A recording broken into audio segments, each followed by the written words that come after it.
All right, so welcome to episode 16, right? This is our Skagit Quarter Midget version of our Deming episode. Of our weekend? Yep. It's 3 phases: Deming, Skagit Quarter Midgets, Skagit Speedway. Deming is complete, and we are beginning the Skagit Quarter Midget journey. Last episode, I talked about a father who is new to the Skagit quarter midget racing community, right? He had been there as often as we had at the time, right? And, you know, you probably saw me talk about how impressed I was with him. His name was Alex. He has 2 young ones that are racing, Callie and Bentley.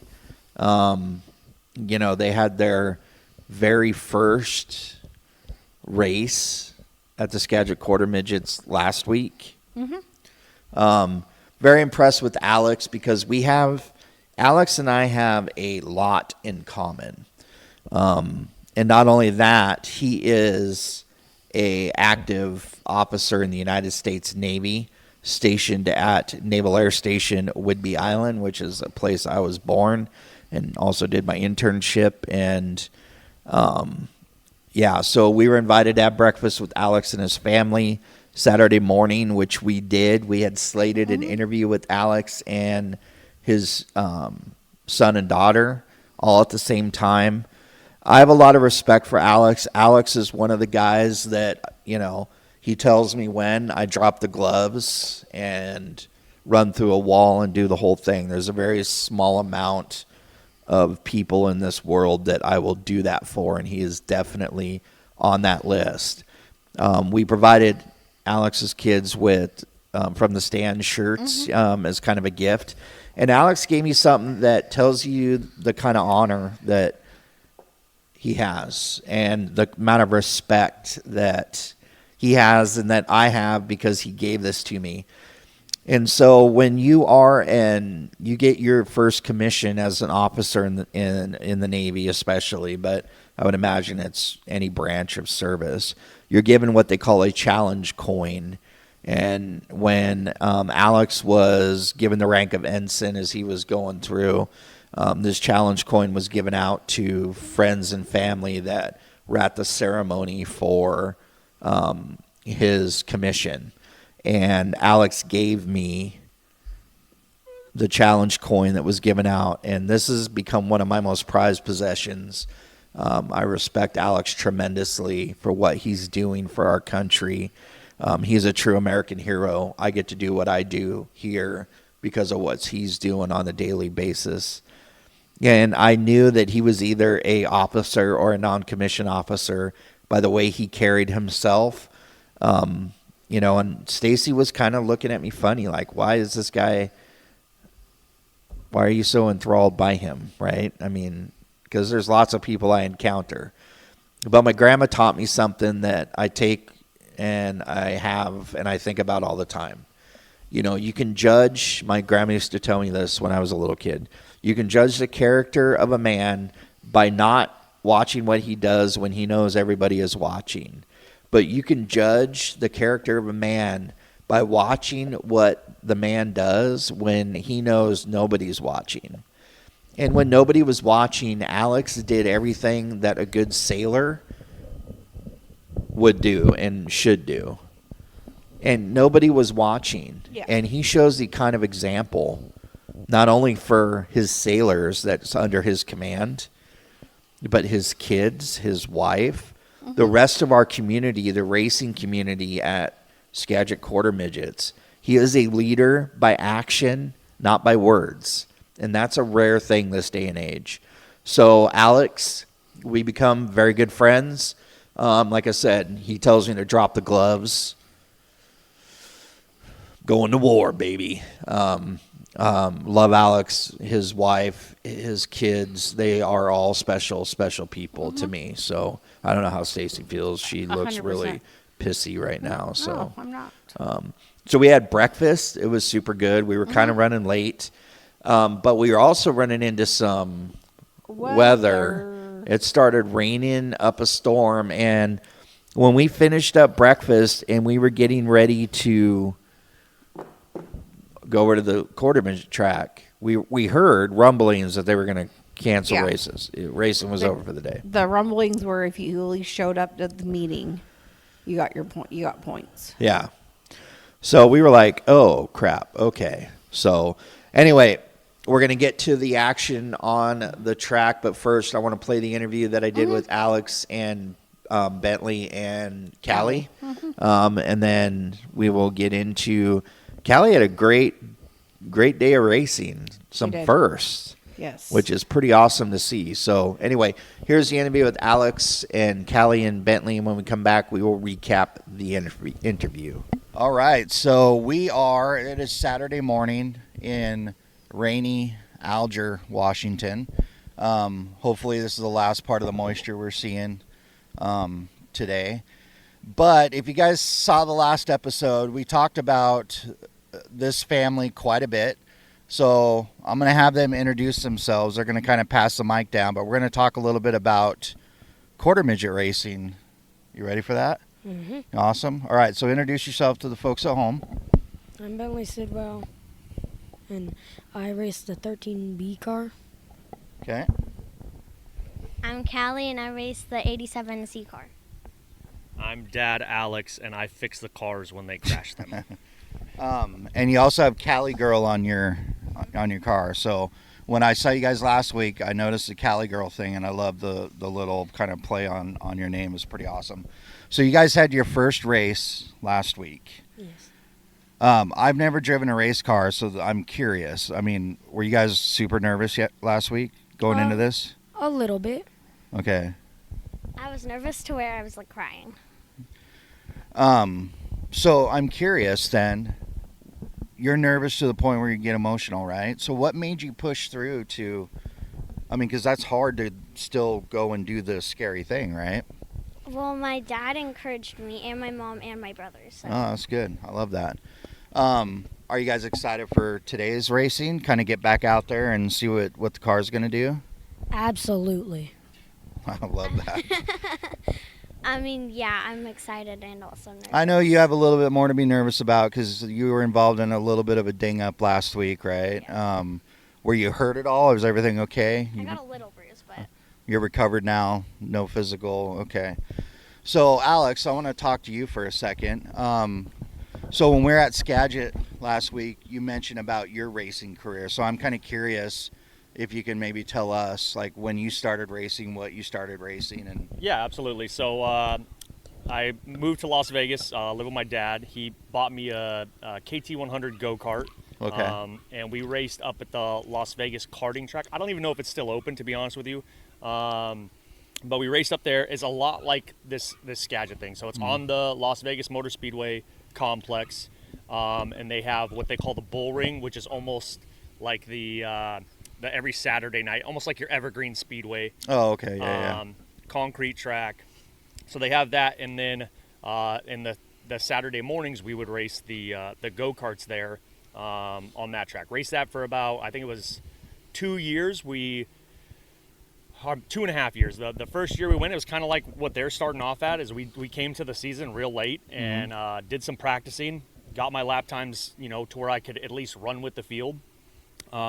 Ran it through the remainder of that year, and then the following year we won the championship. So, oh wow, that's pretty cool. Yeah, so it was super awesome. I had a great time doing it, and it's something that I never thought I was going to do. My dad's a huge NASCAR guy. We watched a lot of NASCAR growing up, but I never thought I'd be behind the wheel of a car at any point. So after that, my dad found a legend car. Okay. Picked up a legend car. And then again, at the end of the second year, we kind of went through and did some practicing on the legend, and then jumped 2 feet in. So went out, raced the legend car. My very first race in the legend car, I had a gnarly accident going into turn 2.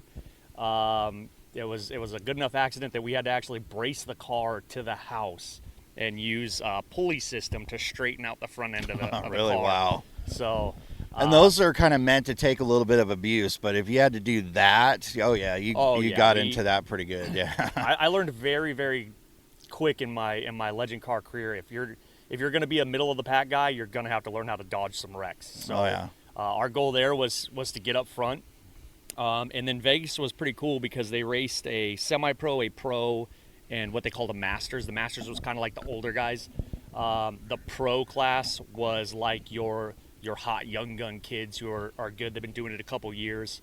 So like Chris Boucher came down, NASCAR driver now, and he would race in the pro division. Okay. If anybody's from the Las Vegas area and they know the name Spencer Clark, he had a huge thing out there. His gentleman who passed away was like our next Kyle Busch coming out of Vegas. Wow. But they had a huge program down there that they sponsored up.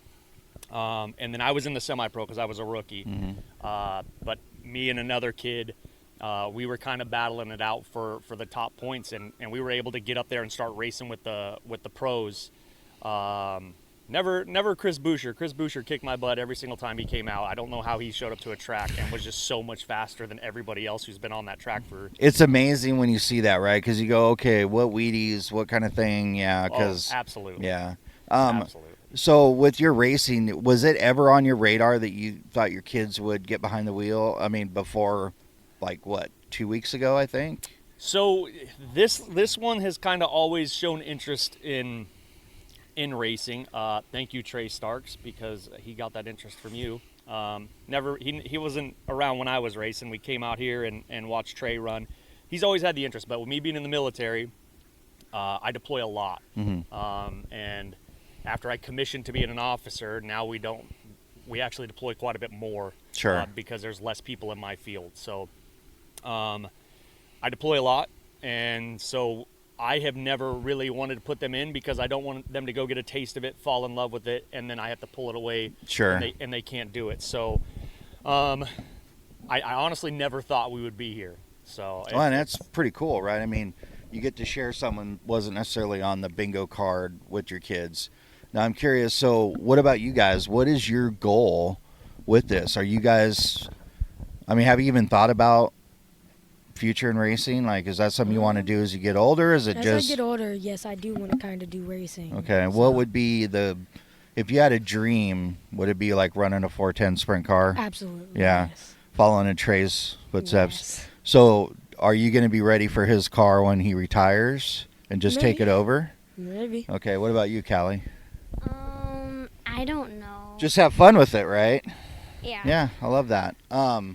So what are you hoping happens today? What for racing today, what would be a good day? Not crash. Not crash, okay. I love that. What about you? Get off the starts and coming into the corners earlier. Okay, I love that. So I ask this question a lot of younger drivers because I think it's important. I'm a snack guy, as you can tell. When you guys are done with the race, right, tired, hungry, thirsty, what's your go-to snack when you get done? If we have them, Cool Ranch and Doritos. Wow. He's young. He's got the metabolism still. Cheetos. Wow. That's diverse as it gets. Outside of Trey Starks, is there a race driver you like to watch? Levi Hillier. Oh, that's a good one. Levi Hillier. Levi, okay. So do you feel like you have, I know you're new and just trying to get your feet wet with the quarter midgets, but do you have an eye on a car that you go, I want to compete with this driver? Have you eyeballed anybody as kind of like your competition that you would love to be able to run with here? And Not yet. not yet. Still sizing them up. Yeah. I love that. Awesome. What about you, Callie? No, not No. yet. So because I haven't driven a car, I'm curious. You guys get nervous, right? What point do you get nervous? As soon as I'm in the car. So driver's suit on, as minute you get buckled in, that's when the nerves start. Yeah. Does it get worse when right before the green flag starts? Yeah. Does it ever go away for you? I mean, when I'm doing laps, if I don't crash, one time I did one lap before I crashed, and then I was like, okay, we're doing good. Okay. What about you? Probably hot laps are when I'm most nervous because first laps in, I have no clue what I'm doing. But you kind of do, though, right? I do, but I don't know like where the sweet spot is. Okay. No, I love that. Kind of feel your way through it, right? Yeah. So I don't know if you would be able to answer this if you're as in tuned as your brother with racing, but if you had a dream track that you could drive your car at anywhere in the world, what track would you love to? Probably Charlotte Speedway. That's my favorite track. Okay. Wow. I don't know many tracks. That's fair, though. I love that. The big track? Oh, the big Skagit Speedway. Yeah. And a quarter midget on that track would be awesome, right? It would take you a bit to get around it, but yeah, I love that. So you guys excited for today? I think the racing's going to be good. It rained pretty well, but I think it's going to make the track nice and tacky and everything good. So next year, you guys are going to form a team name, right? Yeah. And your dad was talking about it. Are you guys liking the team name? I like Yes. it a lot. Okay, do you want to reveal it on the camera to the folks at home, or do you Sure, want why to keep not? it close to the vest? Okay, so what is the team going to be next year? DTR, Double Trouble Racing. Love that. And please consider the double mint gum as kind of the promo to hand out. So I want to thank you guys. It's been really cool to watch you guys start your journey, and I can't wait to see where it goes. And by the way, you got a really good dad that's helping you, and your Thank mom you. too. So Thank you. make sure you say thanks to them at some point. Oh, we 'cause will. There's not many kids that get a chance to do what you do, so that's pretty awesome. So we're going to be here all day. We're going to see what's going to happen with these two, and looking forward to it. All right, take two. So coming out of the interview and breakfast and everything, we were dealing with soggy weather. Raining when we started. Rumor was we were going to cancel racing. There was a vote, one vote by each racing family, right? Yeah. Did the board get votes too? I don't. Not that I know. Just the Not- families yeah. voted. Most then- of the board has kids that race other Okay. than. We think there was a 60-42 race, right? I don't think racing was wanted by the staff due to track condition and the potential for damaging it. But Ben and Dasa did a excellent job getting the track worked in, because they ended up, I know the first round was Ben, and then the other last two were Ben and Dasa because they needed the second rig to help work the track in. And the both of them did an outstanding job. Does Ben know I'm a big fan of his racing yet? My first shirt I bought was a Ben Gunderson modified shirt. Does he know that? Has he always driven modifieds, or was it sprint cars? I think it's been, I Okay. know him as a modified driver, not a Okay. sprint car driver. I would have to look at the shirt. But he was my first, I followed even before Adam. So like, I was kind of like a fanboy of his, kind of. Minus the dropping your underwear and all that stuff that Yeah, let's not. some things people do. But yeah, so I see Ben and I get starry first, and then I'm like, okay, we got to work and do the thing. But yeah, so yeah, stoppage 3 times. Third time, I think it was grudgingly completed, but yeah. But it also shows what they're doing for the kids. Because they could have packed it in. They could have just said, no, we're not going to damage the track. It's over. I don't give a shit about anybody's anything.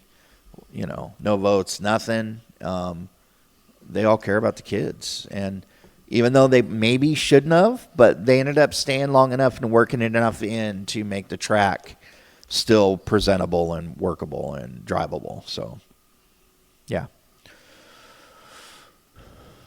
Anything else to that? Or It was wet. You just are not going to hit a button and then not contribute? Or It was wet. It was, at noon, we were still qualifying. yeah. The Thunder, I think, was probably one of those things that's like, The do you first continue? The first round, I looked around and thought, was that a car or was that? And then when the second Thunder hit it, I had a parent looked at me. We looked at each other and went, oh, shit, that's probably not good. Because we don't get thunder and lightning No. in the middle of the day, especially. Drivers meeting, there was still confusion over the rules. What was that about? There was. So it started with a conversation. Because Or- I didn't listen to this part. You did, right? Yeah. So Dane started the conversation about the safety strip. And that is where the bales are on the infield. So when you have to safety stop, you stop there. You don't pull all the way in. So there's a lot of differences of interpretation amongst Okay. the rules versus what people are saying. And then there was actually more and more stuff kept getting brought up. Like they were actually having like a full meeting about this. Okay. But Skagit does have a little bit of work to do to try to kind of iron out the rules to make them a little more black and white. There's a lot of gray based off of my observation of that kind of that driver's meeting / parent meeting Okay. there. The other thing that there is a rule in place and it's going to start to get enforced, Dayton said, is that they are going to stop allowing cars to go back up to the trailers. So there must be a competitive advantage to allowing. There's things happening that should not be happening at trailers. Like what, though? I'm not mechanical, so I don't know what. I'm going to have to dive deeper into that subject next week. Might have to do that. Cars are going to need to be held in the pitting area. Which should be the case, Yes. right? I mean, you shouldn't be allowed to take a car to a trailer that's got a full shop in it when the single dad that barely knows what a wrench is doesn't have that same opportunity, right? Yep. Everybody should be, you pack in everything that you're going to use to work on the car, and that's it. Yep. I like that idea. So kind of follows in suit of Grays Harbor in the impound lot type scenario that. And there's lots of cars that get impounded at Grace Harbor. Yep. So we had some breaks within the morning Yeah. due to tracks needing to get worked and stuff. Yep. And as we were hanging out, waiting for races, Maddie Hoppy shared a little tidbit with us. So, as I'm a fan of Peyton Drake, you're that same kind of fan of Maddie Hoppy. Yes, at Dimming, she's always so serious She's serious all the time. that I was like, I'm gonna try to crack Her into dad, her. her dad's a rock star, though. He is an awesome dude, by the way. Yeah. Because I got a chance to talk to him a little bit at the track, and he was supportive, helpful. Like, it was pretty cool. So shout out to him. Yeah. So Maddie shared with us that she holds the track record that was set in 2022. September 3rd, to be exact. I found it on the website. She has the senior class single lap record of 9.077. She holds the track record. So that is pretty cool. And here's what I was thinking today. Uh-oh. Yes. That from the stands needs to do some sort of graphic wall. Put records up thingamajig. somewhere. The records need to be up. So 'Cause are we going to sponsor the record wall? I think we should. Okay. For next, get it updated for next year when the season opens. Like put it at the track, though. It needs to be on Like the Grays pit Harbor booth. does. Yes. Okay. On the ticket, get your pit pass type booth. I'm down for that. So maybe we can talk with Dana, Melissa, and Dawson, all them, and figure it out. And Because those records need to get out there. And then those kids that are racing needs to kind of be encouraged. Like, this is where we're headed, right? yep. And it needs to be a bigger deal when those kids break a record. I think who's coming up though has a chance to break that record is her brother. I mean, because Hudson is a dominant. He's a cute kid too. Like, I will have to say that is my favorite group of 4 racers to watch in a class. Wyatt, Hudson. Uh huh. Yeah. And Callie's in that class. Callie's in that group, yeah. And then there's another one that pits in between Wyatt and Hudson. I don't know his name. Yeah. Hudson was talking a little crap. He was like, yeah, I would have been first, but Wyatt got into me. Like, it was hilarious to watch. Hudson was first. No, it was a previous Oh, a race previous or whatever. race, Yeah. Yeah. Hudson's he drives the 3H for Hudson Hoppy, right? He drives the 3H for the double H.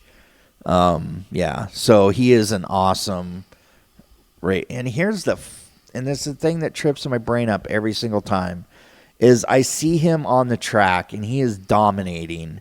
And then when he pulls in, this little boy, blonde hair, like gets out of the car and he wants a sucker or something. And it's like, what is happening? You should see It's them a trip. why they're waiting It is a trip. to get put into staging. They look like they're the most tired, bored kids. Like, let's just get this over with. But And they're- even Wyatt, when we were strapping GoPros to his car, sitting in the car, he's answering my questions like a professional race car driver. But when he gets out, he's a little boy. 100%. It's a trip. Yeah.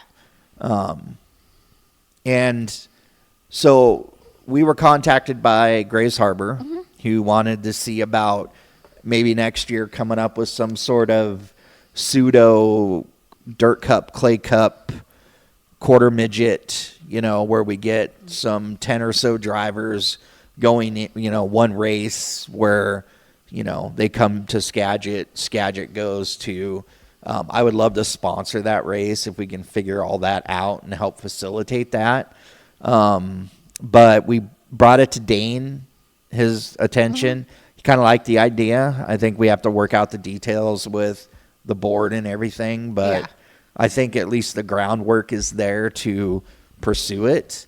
I think we could probably get 7 to 10 from each to travel, It's kind of like, I think what John was trying to do was like, we do something kind of around Dirt Cup time up here, and then they do something with their mudslingers. Yeah. So it's like a series. Yeah.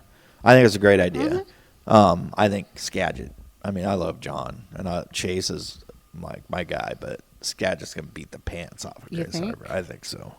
Yeah. I don't know. They have a lot of older drivers. They we do. have a lot of young drivers. They would do. I would like to see Sam compete over here. I think this track would, and Chase the same way. I think the Skagit track would fit their driving style better than the Grays Harbor. And they're one of their two tops. So I would like to see them in their cars at Skagit. But now the idea of, because I asked this question, and I haven't talked to Dane about it, but race receivers so when we were at those quarter midgets in Grays Harbor, they all had radios. Yep. And there wasn't a lot of confusion for lineups. Didn't seem to be. I'm sure there are times they have their issues. But when I asked the question, I got kind of this has been brought up and it's been shot down immediately. And I was like, oh, okay. Well, I heard the parents' side. I would love to talk to Dane about it and see what his thinking is on it. I like the idea of the race receivers just because we're relying on hand signals at quarter midgets, and not all of them understand the hand signals. I do like the fact that they throw the red before they try to do 19 laps to get them. Yeah. Like if they don't get it on the first pass, you stop them and get it redone. I just like the idea of it makes the drivers, I think, with the radios feel a little more official.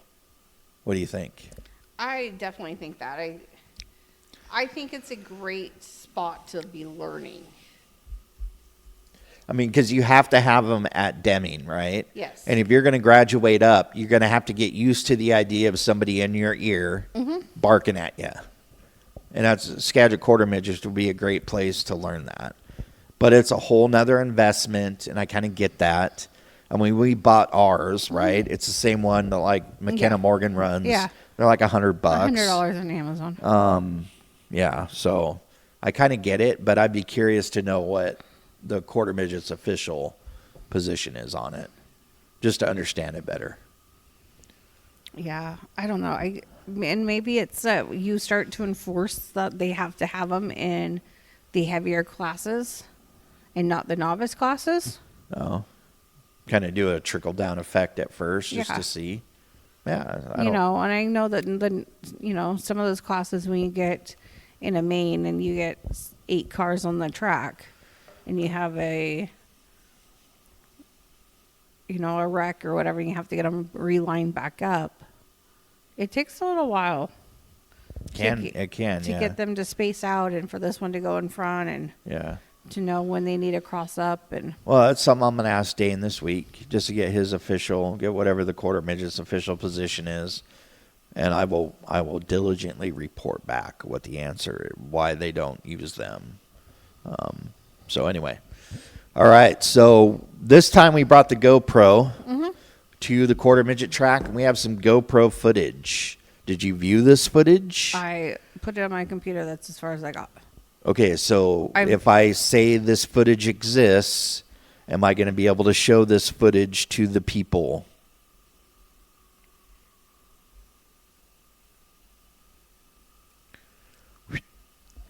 Sorry, I was trying to read a message.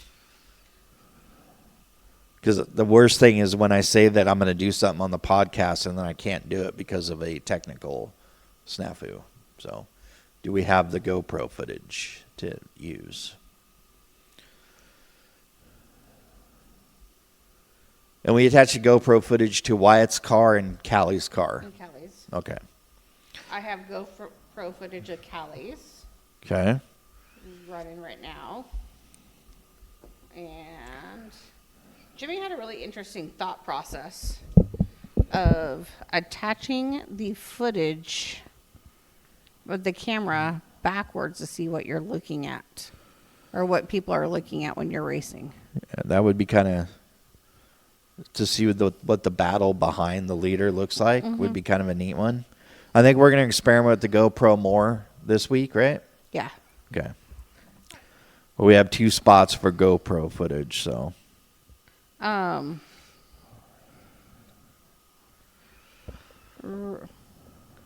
What did you think of Skagit? A heck of a race. I talked to you all this weekend.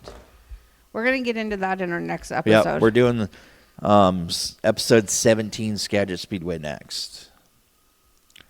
And here is So you have it? Wyatt's. Yep. All right, so we're gonna do Wyatt's GoPro footage first, and then when we come back, we have probably the most repair that we've seen on a car on the fly at Skagit Quarter Midgets, right?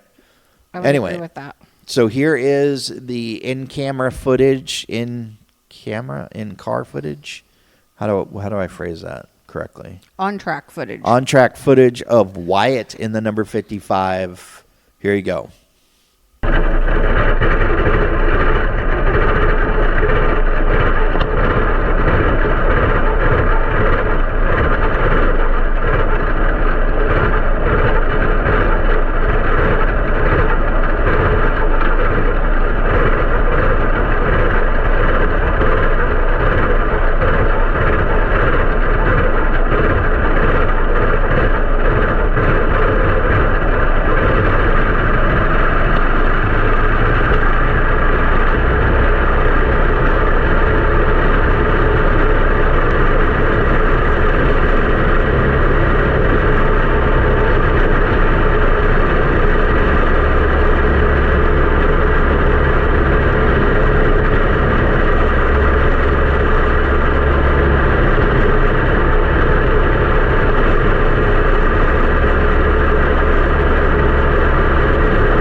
so that is what it looked like from Wyatt's car.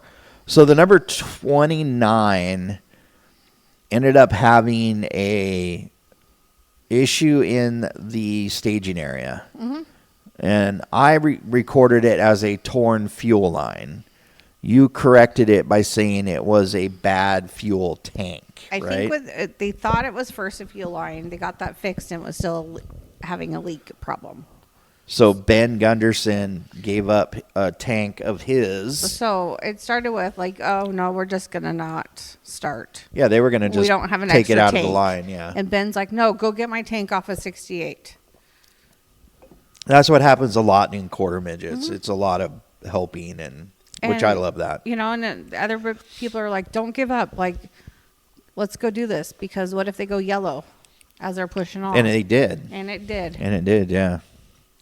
So good for them. It was great to see. It smelled like gas quite a bit, which is something you don't normally get in the staging area, right? Yeah. Is fuel smell big time. But all right. So next, we're going to show Callie's in the footage from Callie's car. We actually put it on the top. Everybody was going, if she rolls, your GoPro is dust. And I'm like, she's not going to roll. She's going to keep all 4 tires on the ground. And she did. Yep. Because that was where she won her main, right? That was their main, yeah. Yeah. All right. So up next is Callie's footage.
Okay.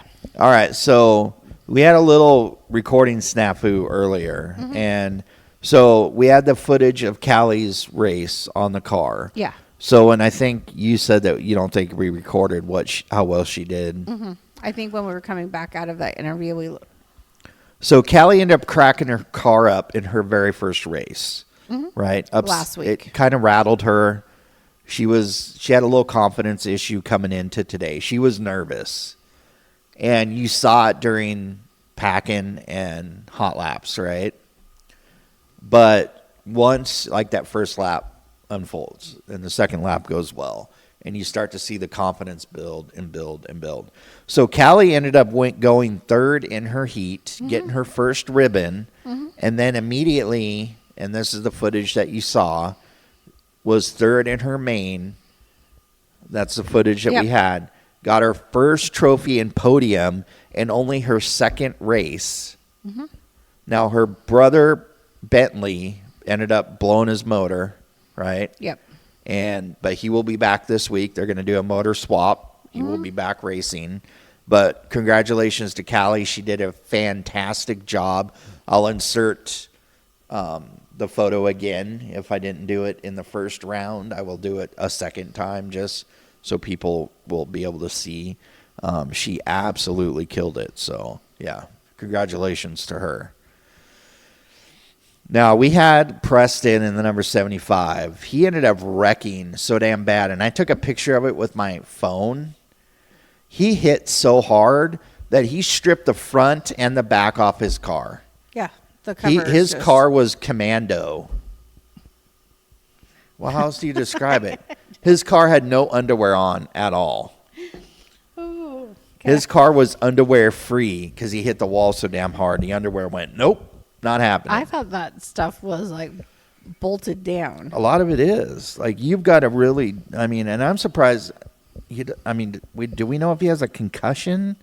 Like, you are jolting something fierce.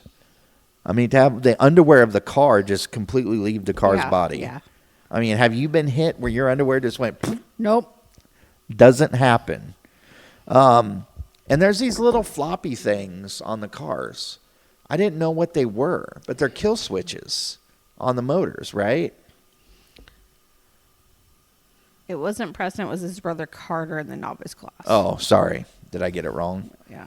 Okay. Yeah. Anyway, hit the damn car so the underwear came right off the car. Yeah. Toggle switch. The toggle switch. Stick with me. Yes. So that kills the car, right? Yeah, I think it has as a safety feature. I just thought it was an aerodynamic. I thought it was a breathalyzer, to be honest with you. Okay. So every other podcast is just some dude that sits in front of a microphone and talks. The thing that sets us apart is our ability to kind of be funny and play. Yeah. But right now you're making it extremely hard where it's just me in front of the microphone being as boring as everybody else. We heard a lot what sets our podcast apart. Do you remember? Yep. Okay. All right. And it was nice to see that the hot chute is still the dangerous part of the track. It was boring because everybody was slowing down, and then we had somebody coming in hot, and I was like, oh, there we go. That's like a warm blanket in a wintry night. That's like my grandmother's stuffing to see the hot chute.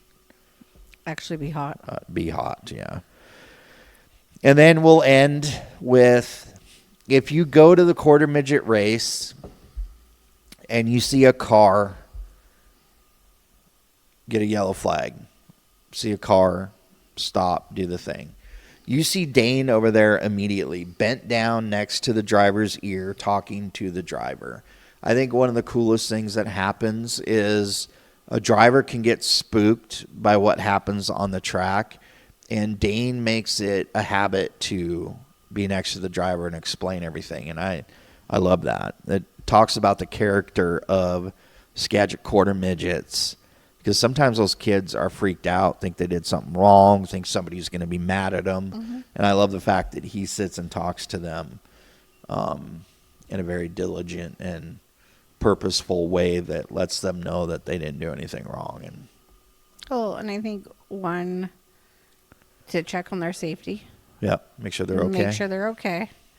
He has a demeanor about himself that if a kid is upset, he usually can kind of talk them down. Diffuse it Yes. quickly, kind of thing, because he knows every kid in there spends just as much time with them as he does his own, if not more. And then the third one is he's teaching them Absolutely. what to do and when to do things. Yeah.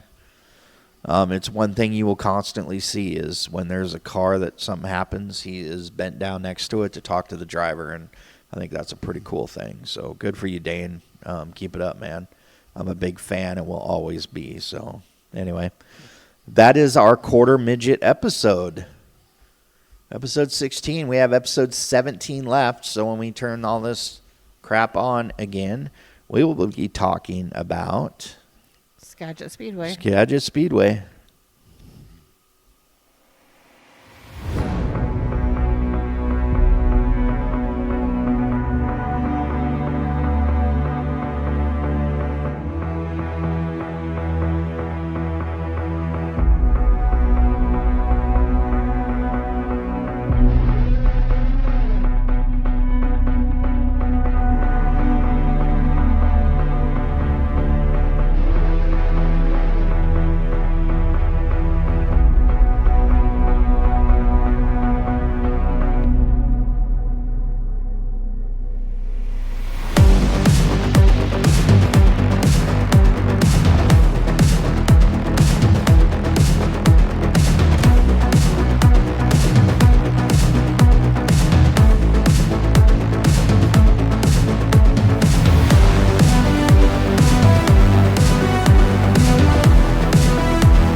Thanks so much for watching our latest creation from the Stands PNW. So you're probably wondering who's responsible for creating this podcast. Well, that would be Jimmy and Stacy.